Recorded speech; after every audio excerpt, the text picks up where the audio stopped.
Good afternoon, everyone. A little bit of a background on this talk. I was asked to, very last minute, do this on Thursday morning while I was on holiday. And so the presentation you're about to see, I did about an hour and a half yesterday when I got back from holiday. So bear with me if there are any typos or anything like that. So the title of this is Stepping Up Your FTS Game and about advanced querying. The alternative title for this is basically things that we did wrong or things that we learned the hard way. And I'm kind of seeing this as a pay it forward scenario where I can kind of let you in on some of the scenarios that we've had to handle with our FTS querying that we've been dealing with over the past 18 months or so. So a brief history of Seenit. We were founded early 2014, so about 4.5 years ago. And we provide an enterprise-grade collaboration platform for video to allow companies like Unilever, HSBC, and Barclays to engage with their employees, their customers, and so on, to produce video at scale that's filmed on mobile phones by their employees or fans or viewers. So we work with everyone from large financial institutions to broadcasters like BT Sport to produce engaging content that's filmed by real people. And we've been working with Couchbase since the beginning, since day one, and we're hosting entirely on Google Cloud. So we've got a lot of experience with working with Couchbase from, I think it was around the 2.2 era, all the way up to 5.5 now. And we have a long-term technical vision that we're building over the years that requires a fairly innovative approach and an innovative database that drives all of that. And so I kind of joke sometimes that we outsource our development to Couchbase and Google because we're really leveraging what they're doing. We're not an FTS development team. We're not a team that has any interest in dealing with data synchronization other than a tool that does it for us. So it means that we're able to do more with less and take more risks ultimately. So these are some of the people that we deal with, large organizations who expect a good quality service. So it's a SaaS platform that they sign up to for a year and then engage with their users who are anywhere between 10 and 250,000 people across the globe. So our technology vision, this is not our overall corporate vision, but our technology vision is to create the best-in-class analysis engine that allows us and our customers to derive actionable insights, so not just data for the sake of data, but actual actionable insights and intelligence from a community-generated video and photo content. And the journey that we've had on that is really storing a lot of metadata about a video that we can get through either third-party APIs like the Google ML ones or our own through TensorFlow or other analytical processes to look at what type of noise is in this video, both visually and audio, what classifications can we have in place. And that allows us to then provide direction to our users. So you film a piece of content on your phone, but there is a siren going on the background or music, and we want to give you real-time or near real-time direction to say, great piece of footage, but we couldn't hear you because of the siren going on in the background. And being able to score that content to rise the good quality content to the top and then shrink the lower quality content to the bottom, or do something in between where we can actually fix it using various denoising methods. So we've got the ranking, and then ultimately what this is for is improving the operational efficiency and turnaround time of the whole production and editorial process. So how can we improve the speed of reviewing 10 hours worth of footage, say, so that you're not having to review all 10 hours to get the 90 seconds that the editor needs. You just review the good quality content. And so that's where FTS comes into play. But then also recognizing those in the community who produce the best content. So can we score a user over time to say, you're producing really good quality content of this type. So this person over here is really good at producing pieces to camera where they're shooting themselves, whereas this person over here is actually really good at producing crowd shots or pan shots or artistic and creative shots. And so when you're then producing videos longer term, how can you re-engage with that community to make sure that you're gradually earning the best out of them over time. So our Couchbase journey, actually, from myself, started pre-Seenit, so pre-2014 for me, with my previous company, and that was how I basically got to know them. And so the MVP that we built back in 2014 was based on 2.2. So all of our querying was done using MapReduce queries and JavaScript and so on. And if you've been involved in any of that, you'll know the sort of the pain that you have to go through mentally as a developer to think, how is this going to work? And then moving over to Nickel was a sort of huge game changer for us. So being able to sort of hire people or work with people who were familiar with SQL could transition very easily over to Nickel. Then we moved to FTS. FTS we've been actually running in production since the developer preview, because it's one of the main advantages of the MDS system that Couchbase has, the multi-dimensional scaling, is that you can run parallel nodes that have no production impact because they're effectively read-only streams that go into them, and then use them to test these features. So analytics is another one. You could run that FTS.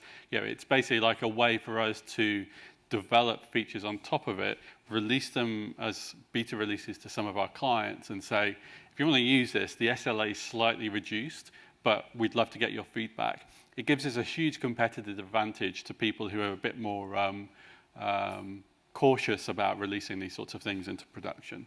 And so analytics and eventing are both huge pieces of work that we're investing in. So eventing we definitely see as a way for us to handle things like GDPR deletion requests. So, if you've got a big sprawling set of data for an individual user, how do you do cascading deletes elegantly?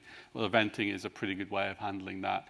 And also because you're then tending to deal with denormalized data across your JSON documents. It's another way of sort of triggering just consistency checks over time to do that through eventing. And then analytics we're seeing as another way of then deriving sort of insight into how our customers are using the platform, what are they using it for, what are the metrics that we can use to measure success versus predictions of failure of clients and so on. So here's our nice ML architecture. So we're using Cloud ML, which is Google's managed architecture, managed platform for TensorFlow.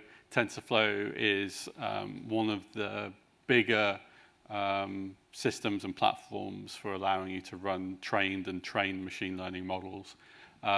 We use TensorFlow and then Keras, which is kind of a nice abstraction layer on top of it. It simplifies things a little bit. And then there are also ready-made models out there for training. So if you're dealing with any video, audio, text, photography data, you can run those through and get some nice information from them. It talks Python and JSON, so it's a great fit for a Couchbase product. And there's a number of unstructured and structured data that we derive from that. So the transcription of a video is basically just comes back out as a string, and so we handle that in an unstructured way. So again, FTS comes to the rescue. So we were starting to gather lots more metadata, transcriptions, sentiment analysis derived through NLP, so natural language processing run on the transcriptions, object recognition to the frame level. And then we were starting to come across complexity issues with Nickel being able to query these with the types of filtering that our clients were asking for. So they wanted to not just be able to search by is this a video or a photo? What is the duration range that I'm looking for? But also the names of the users, the things they were saying, the types of things that were visible in the video, and so on. And so we wanted to give a more natural search experience.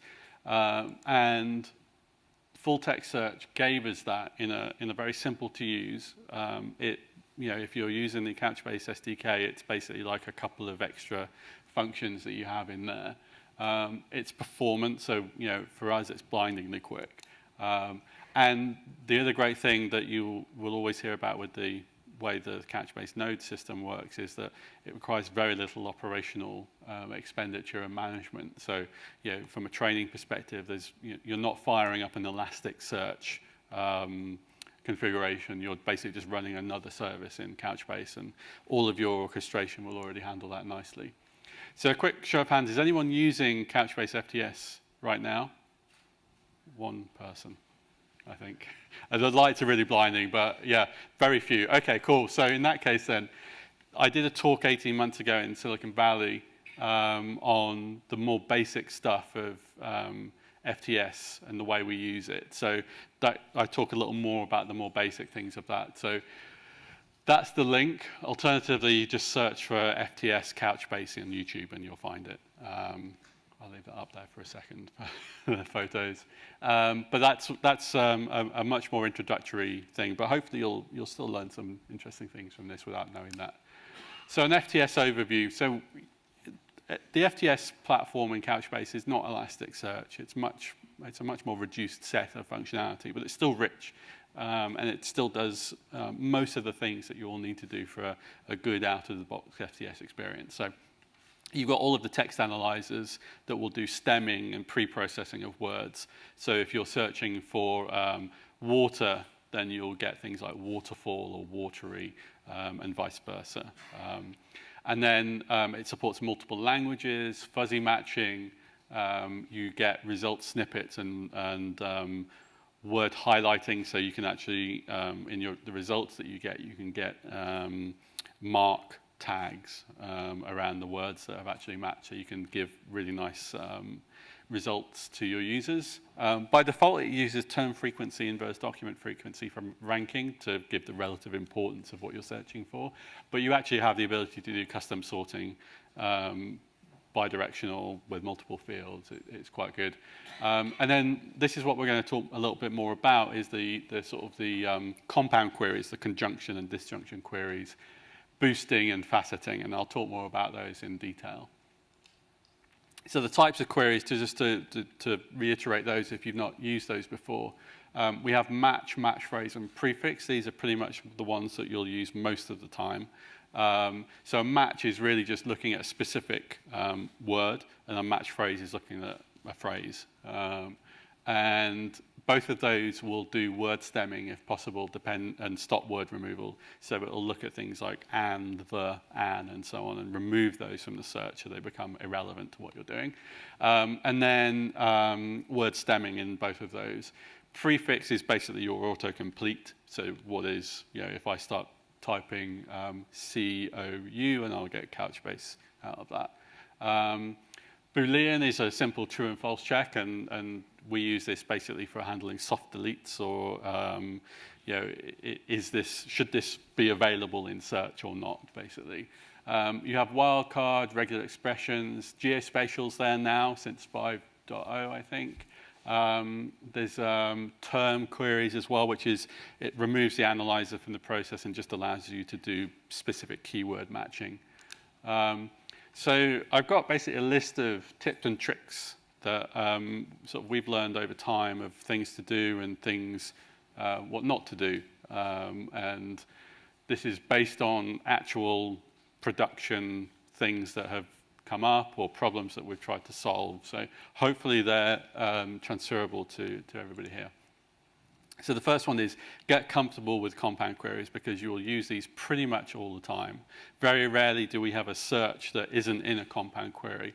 And the main reason for that is multi-tenancy. So if you're running a multi-tenant data set, which a lot of you will be, you can use compound queries to basically limit your result set to a specific set of keywords or account IDs or whatever it is you want to limit by.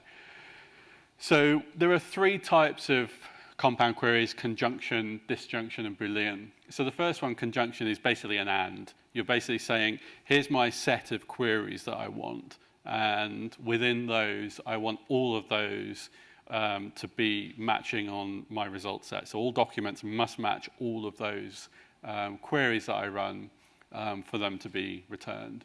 The disjunction is basically the same, but it's an or. But the nice thing with it is you can set a minimum number. So if you've got 5 queries and you say, right, I want a minimum of 2 to be matched, you can define that number and just say, right, I don't want things that are kind of matching, I want things that are more likely to be matching all of these things. And so that's a really nice way of handling that. And then the Boolean basically combines all of those. So the Boolean allows you to define a set of must queries, so your conjunction, a bunch of must nots, which is basically a knotted conjunction query, and the shoulds with a minimum match count. And so this is the best way of using, of filtering multi-tenant data sets. So to give you an example, I think we've got, I've got an example at the end, but basically you can see that if you've got an account ID or a user email address or something like that where you want to limit your data set to a subset of all of your documents, then a term query in your set of musts is the way to handle that. It's not the sort of the official way of doing it, but it works, and it works very well.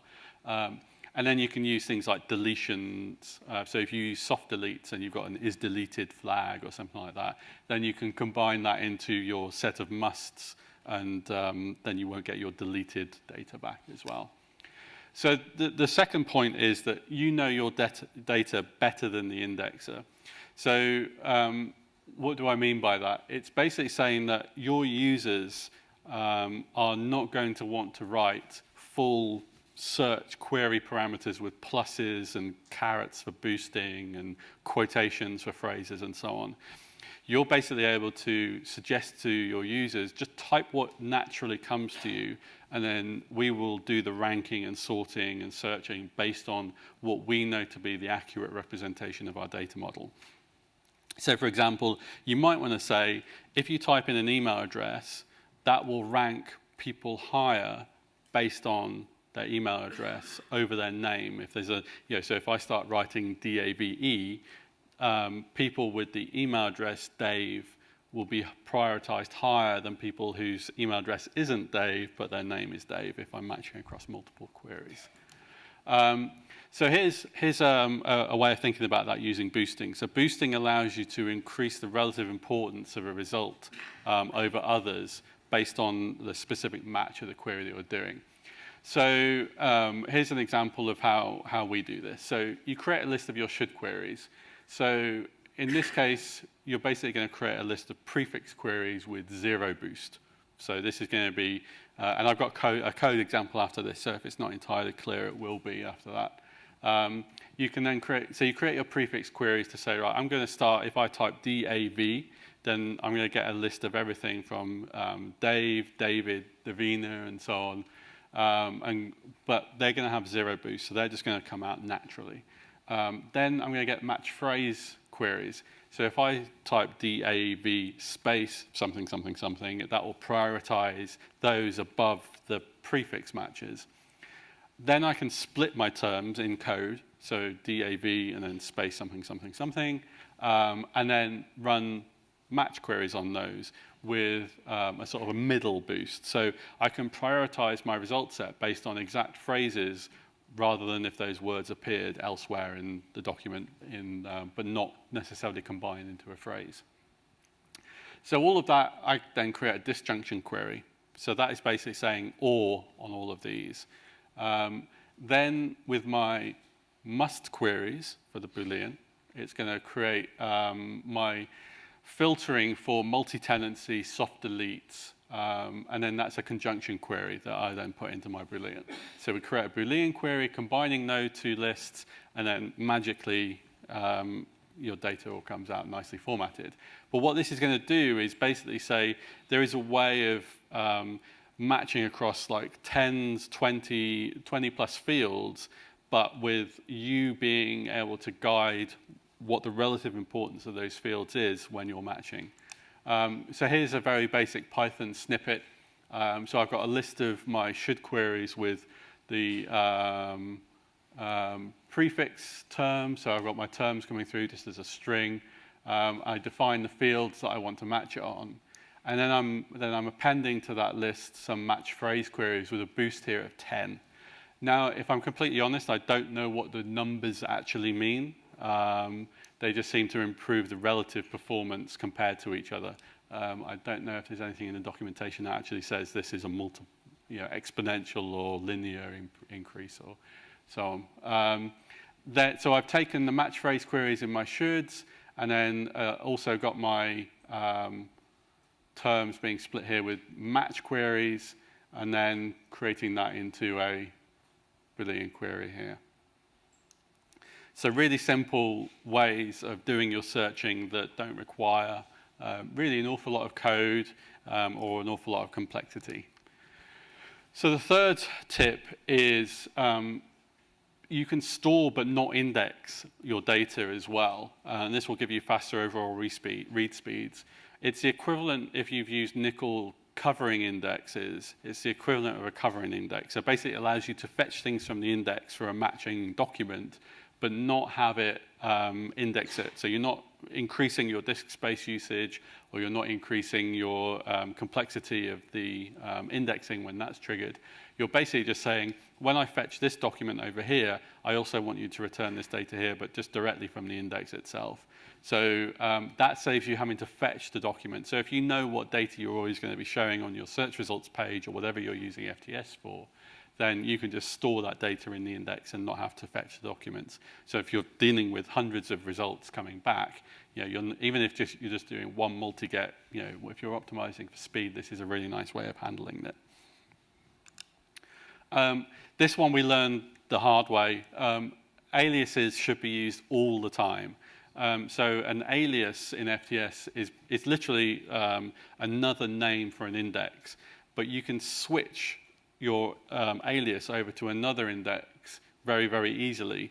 But what you can't do is very easily necessarily deploy new code to point to a new index. So this allows you to do things that don't require code deployments for you to do things like a reindex, or like we just want to change something, change the analyzer or change the language in this index. So rather than pointing to the specific index itself, just use an alias, and then it'll just save. Even if you're not using multiple indexes immediately, this will save you headaches in the long run. Trust me on that one. The other one as well is don't forget about index replicas. So you can run FTS across multiple nodes, but you will only get the performance gains of that if you're also replicating your indexes. So if you want to be able to run FTS across multiple nodes, you need to replicate your indexes to get the full benefit of that. It will mean it means you can fail over a node and still have your FTS service operational. It will recover just like a data node or an index node for GSI. So that's another one that kind of we didn't realize that was even there or an option. It's in the documentation, but it's just not necessarily obvious. And the default is 1, so you're not going to get that out of the box anyway. This one as well, we hit this one a little bit oddly. And I've got a code snippet to demonstrate how to handle it. But basically, Belevi, which is the underlying code for the FTS service, has a kind of a lossy data structure involved in it, and it flattens your structures.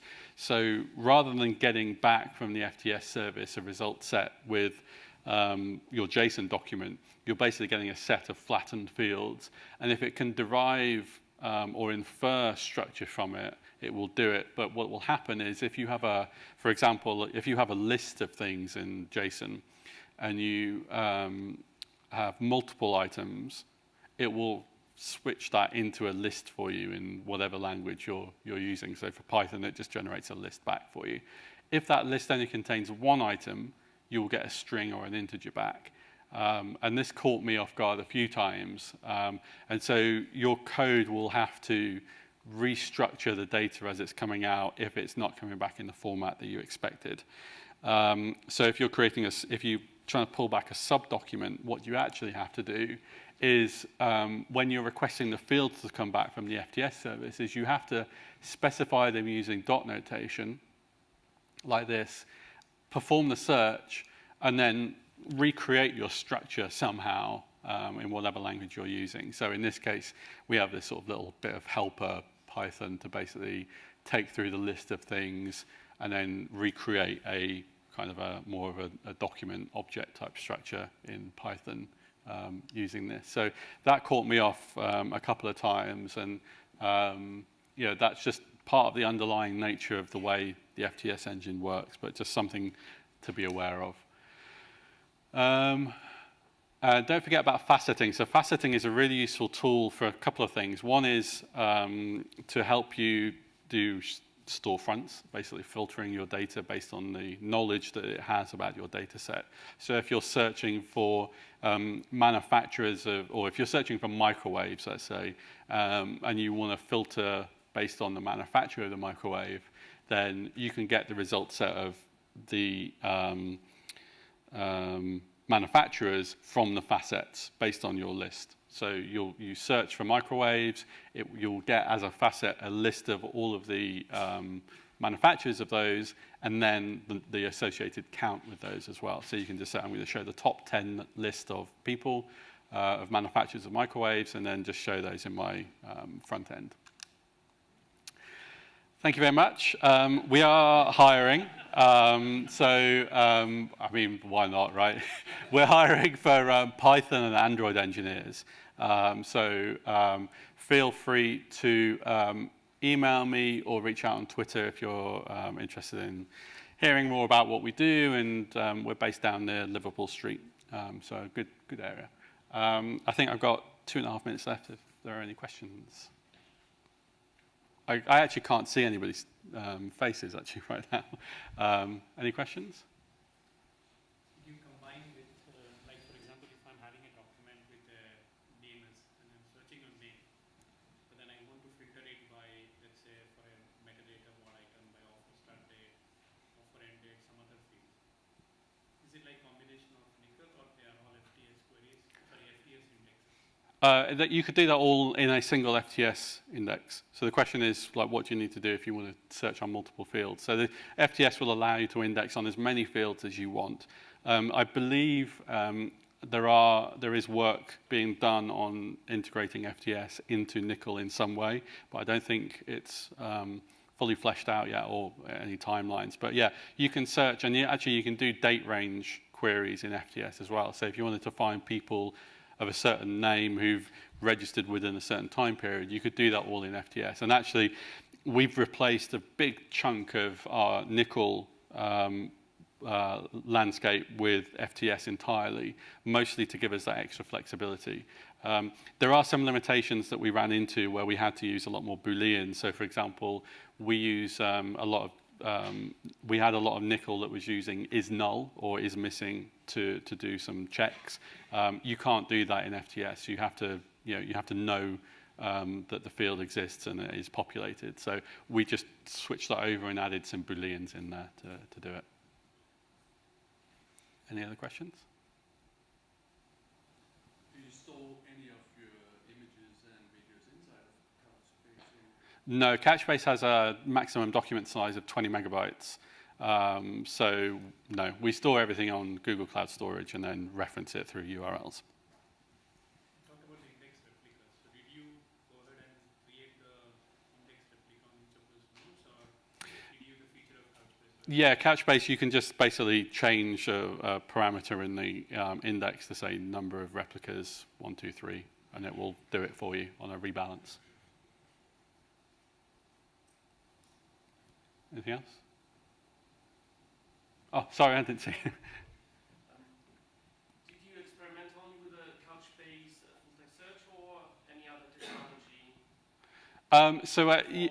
Yeah, so actually what happened was we were, I've actually run out of time, but it's a break, so if anyone does want to get a coffee and beat the business track, then. So we did some work on it originally, and we'd estimated a much a longer period of time. So we'd estimated about 12 weeks to do the full search implementation using Elasticsearch.